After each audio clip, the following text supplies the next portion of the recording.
il y a une totale inefficacité de la gestion de cette ville-province. Cela est dû à quoi? C'est parce qu'il n'y a pas une vision claire, il y a une crise de leadership, il n'y a pas une bonne politique. J'ai l'impression qu'à la tête de la ville, la vision, si elle existe, elle n'est pas encore transformée en réalité. Je suis désolé.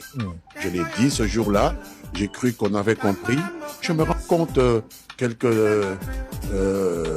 8 mois plus tard que rien ne vient répondre.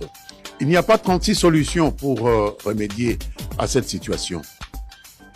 Il existe un gouvernement provincial, certes, à la tête de la ville de Kinshasa, mais il existe 24 administrations communales.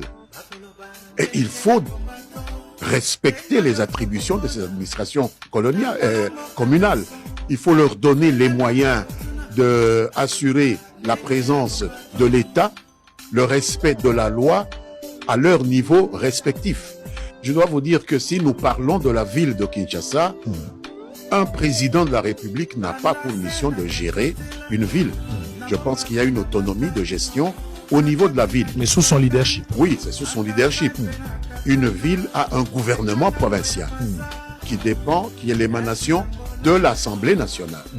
Finalement, on peut se poser la question si la structure institutionnelle que nous avons aujourd'hui est celle qu'il faut pour nous mener vers un développement réellement endogène, avec ces autorités urbaines qui sont élues ou provinciales qui sont élues par les assemblées.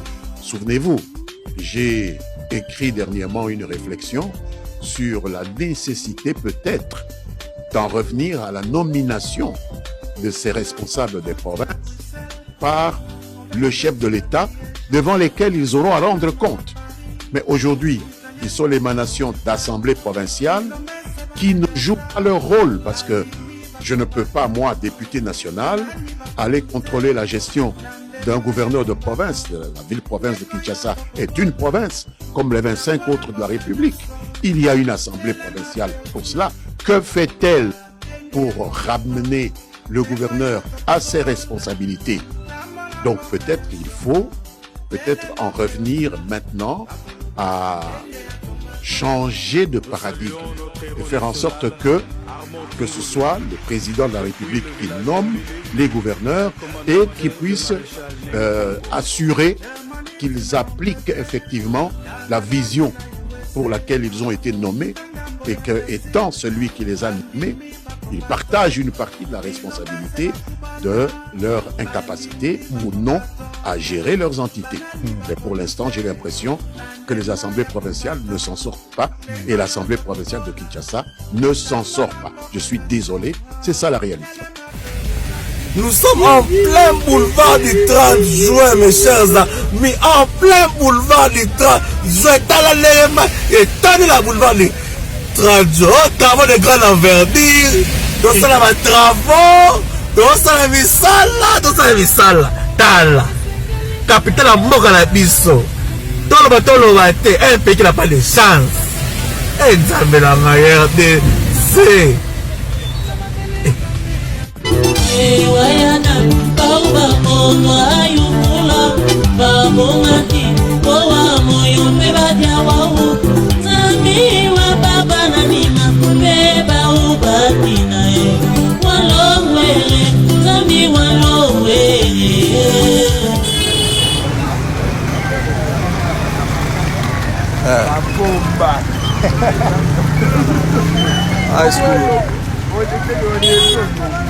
Première fois na ngasiko na mona mboka pays ya distraction le quoi Congo au jardin botanique. Oui. Jardin botanique bazo ba panza ngo ba chango be église. Oh, on a dit ça. Oh, l'église comment na katia. Comment be église na katia. Jardin botanique, c'est ma toute première fois na mona yango. Na katia na nyoso mona na l'église.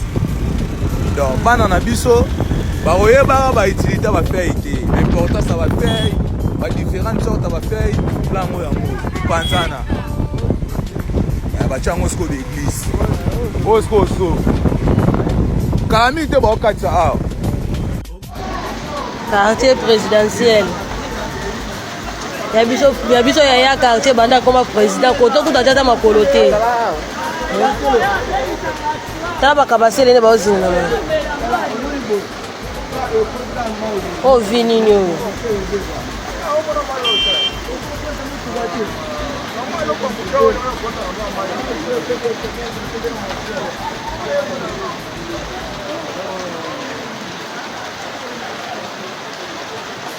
wana mutu omutu etambola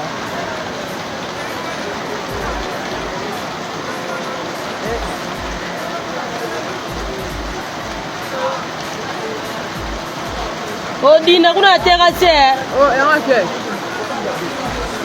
okena wa uche mai uche ko de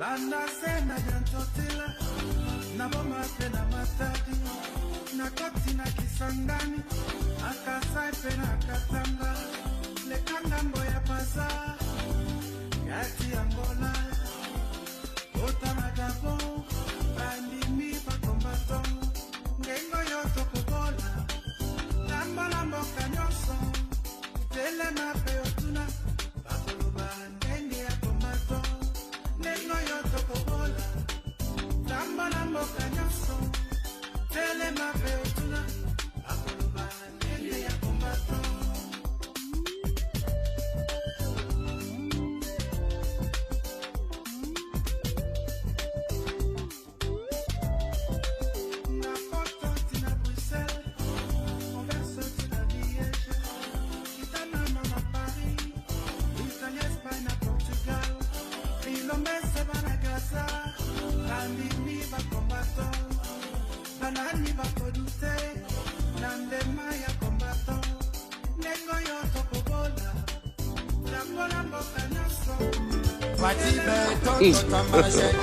God have mercy upon us.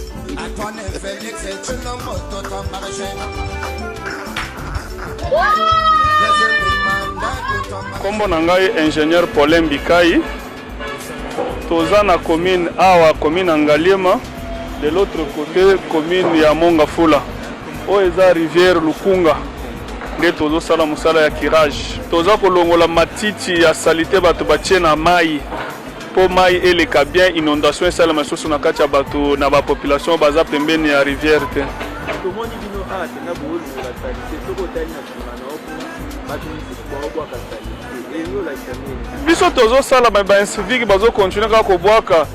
Qu'est-ce que nous on peut faire? L'État il fallait qu'il y ait à disposition, mais biso tozo kire bato bazo boaka tozo longola likolo biso zaki plein. Mais to longoli to mona bato bazo continuer kaka kobwaka. Qu'est-ce qu'on peut faire?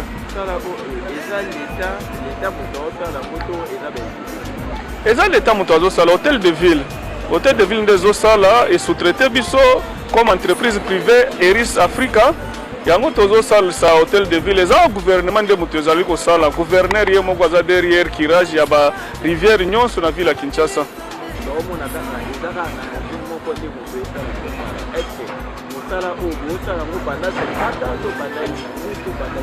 Non, on a mosala mikolo belete biso jusque là to sala kana eza pe anje moko te.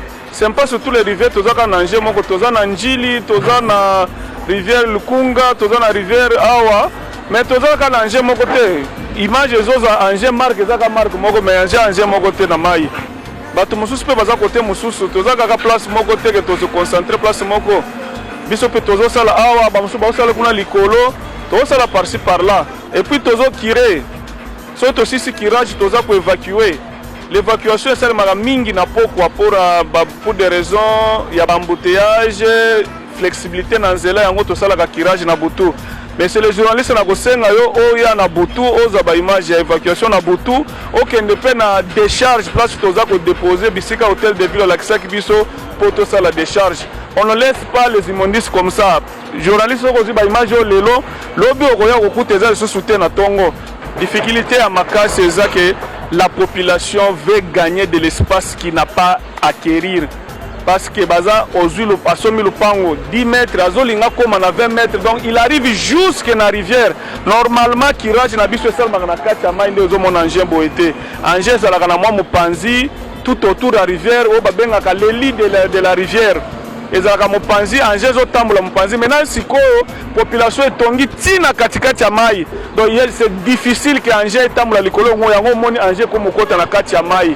Donc il y a des difficultés Makassi, espace ya mai, donc c'est compliqué même pour que Angers na biso côté na ba venir. Toujours difficulté parce que les gens non seulement bazoyi ba na rivière, bazoyi ba pe na nzela munene. Na banzela nyonso c'est difficile pour ba camion à minene, to travers ba difficulté Makassi. Ba tunde faut ba yeba comment gérer ba déchets na banda kona bango. C'est très compliqué ebele mbongo l'état za kotia pour na kosala kirage. Mais bato bazo continuer ko boire kaka matiti libanda bazo boire matiti kana na rivière c'est très difficile bato wana to pesa bango conseil mutu na mutu a gérer ba immondice na ye na lupango na ye. Daniel Bumba, moi je ne crois pas que Daniel Bumba fera quelque chose. Voilà les points de vue n'angai. Naza libre en tant que Congolais de mettre un avis. Non, Daniel Bumba nazo zelo ko pas na été. Soka sali malam na ville à Kinshasa c'est comme un miracle. Je vais changer le langage. Mais pour le moment en tout cas, pour moi c'est le chèque est déjà prémédité. Je vois déjà qu'il y a quelque chose de Gotambolate. Je ne crois pas nazo zela paix le côté. Nazo mona le roi 5 ans ya ofélé ba Alexa Bisota. Et plus particulièrement tous les habitants d'Engaba qui ne connaissent pas le nom de leur bourgmestre. Ils connaissent pas les noms de Je vous dis, c'est étonnant, vous allez sourire, mais c'est étonnant. Oui. Hier, j'ai mon petit neveu, on leur avait donné un devoir à l'école. Oui. Et pour ce devoir, il devait donner le nom du bourgmestre, le nom du quartier, commune, tout ça. Oui. Et ça fait que j'étais allé rendre visite à mon cousin qui est en Ngaba. Oui. L'enfant m'a amené le devoir. Voilà. Alors, je suis allé, comme moi je ne connaissais pas le nom du bourgmestre de Ngaba. Vous aussi, vous ne connaissez pas. Je ne connais pas. Je suis allé au bureau du quartier, qui est non loin. Oui. Arrivé au bureau du quartier, je n'ai pas trouvé le chef du quartier. Mais il y avait son équipe qui était là. J'ai demandé le nom du bourgmestre. Oui. Ils ne savent pas, ils ne connaissent pas. Au bureau du quartier, je vous assure, c'est au bureau du quartier. J'ai demandé le nom du bourgmestre, ils ne savent pas. J'étais étonné, je crois que c'était une blague. Non, ils étaient sérieux. Ils ne connaissent pas au bureau du quartier. J'ai quitté le bureau du quartier. Il y a un poste de police juste au coin de l'avenue. Okay. Je suis allé pour demander le nom du bourgmestre de Ngaba. Le commandant de la police, le commandant principal n'était pas là, mais le commandant second ne connaît pas le nom du bourgmestre de la commune de Ngaba. C'est quand même grave. Je pense que même si c'est plateau, personne ne connaît le nom du bourgmestre de Ngaba. Non, mais il est de l'IDPS. Heureusement que j'ai quelqu'un de l'IDPS ici.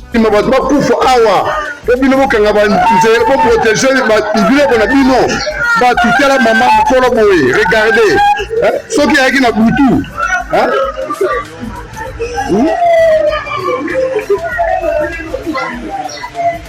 Ah!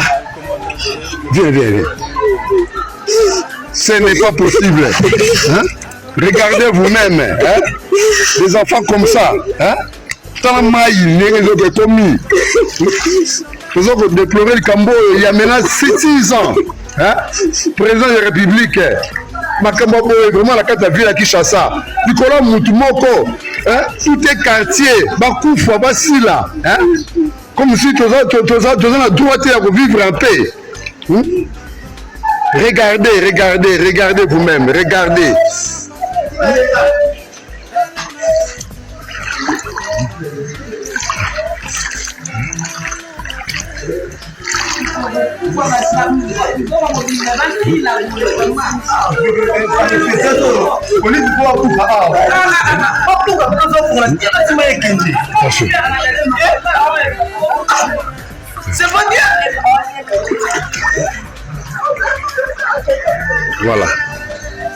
Voilà Bandako c'est coulé awa on a Moutoumoko. makambo to ba na modèle nini to fundi na parquet qui colle tribunal et chambre foraine solution je m'ai raté parce que Olive est très puissante mais vraiment gouvernement comment Olive va au-dessus ya makambo nyonso population be bakaboye to ça ka boyete na quartier na biso hein to ça ka boyete na quartier na biso tala le on est comme vraiment la carte quartier hein regardez là-bas tala ndaku ne comme la moitié ya ndaku classe mais ils ont combattu tout ça. Maître, bienvenue. Ouais. Bonjour. Bonjour maman. Ah, tu es un ministre de la Justice à la Café Canada. À est-ce que tu es à la bande pour la biso nyons. To monyo li suswa. Pour le bin. Et à ça ministre to ya au Canada. Ah. Mais biso to ce zone zone bande. Non. Comment faire la malgrame? C'est moi que le ministre de la Justice a qui induit la erreur dans ma collaborateur là.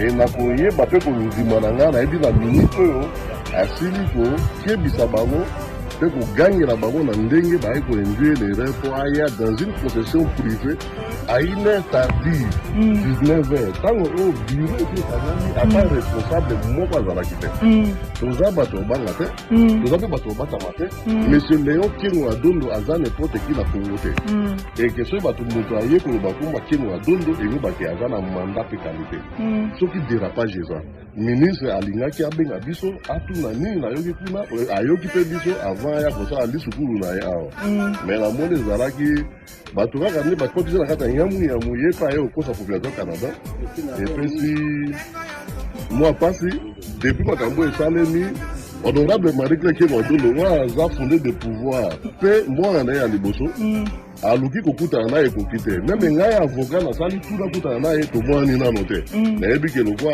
akendaki lobembo ntango oya akutana na biso tokutani nde tokoyebisa ye ke mosala akendaki kosala na 19h dans une condition privée eza mosala na ye te république eza ya badossier ya minene oyo ezozela ye akende osala eza koya kogere condition privée ya Kengo Adondo te akenda bato babimi na prison ya évasion misusu bakufi ebele bakongomani baa na posa ya koyeba nani nde abomaki bango ebalaki ndenge nini mpe esuki ndenge nini eza mpona koya na possession Kengo te mpona kosala oyo esalemaki wana simo ezalaki erreur nakayesi ya kobongisa. Ok, maître bienvenu sikoyo lelo biso babita Canada tokanga nini na mitu na biso motu nyonso ya mayele oyo afai na Canada asi acomprendre ke mosala oyo ministre ayaki kosala awa eza mosala na ye te ministre akoki te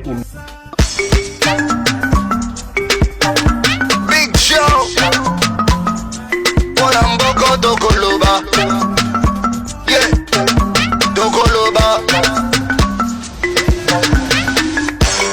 Balingi kobongisa makambo te Balingi pepe plaloba te Iso bayuma bazoba topanda kimia Sino tokokufa liwa ya Lumumba Balingi kobongisa makambo te Balingi pepe plaloba te Iso bayuma bazoba topanda kimia Sino tokokufa neti osimukendi Dokoloba Mabote ozaye lokote Dokoloba Matome odirige mabe Dokoloba Mokole azali mumute Dokoloba Yonani potoloba te Dokoloba Mabote ozaye lokote Dokoloba Matome odirige mokwaleta Dokoloba Mokole azali kisengite Dokoloba Yonani potoloba te Makambo zobonga te Peplazo nyokwama Kuluna bashenge batondi na nzela Misala ikeleve Banda kongola banda kolela Silelo azolela Moninyo Leta azali monguna ya peplete